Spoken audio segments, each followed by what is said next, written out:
one, dude. Yeah. How's that, man? So amazing. Yeah. Tell me all about that, brother. What did you think? Awesome. Very awesome. Yeah. I love it. Would you do it again? Yes. Hell yeah, you would. Hope to see you again, man. Thanks for jumping Skydive Greater Cebu. See you later.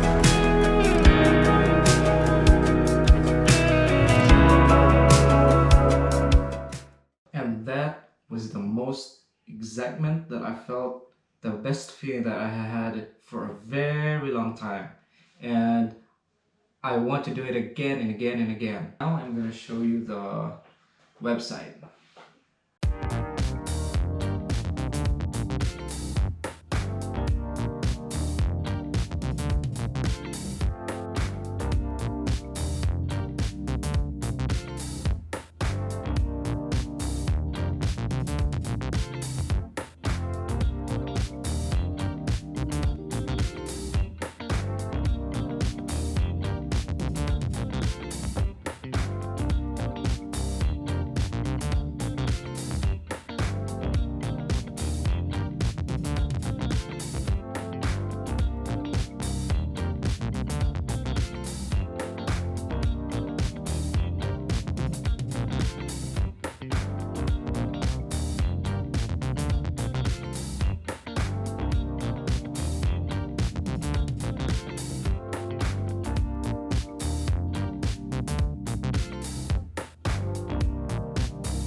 After navigating the website, I went to the nearest BDO bank, Banco de Oro Bank, and paid 3,000 Philippine peso as down payment. Total cost during that time was 18,000 Philippine peso, which was 2017. And that's how I did my skydiving experience. And I hope by watching this video, it gives you courage and you will take the risk and check your bucket list. If you like this video, please hit like, comment down below for any questions. I will answer the best as I can, and please don't forget to subscribe. Let's do it in the next one.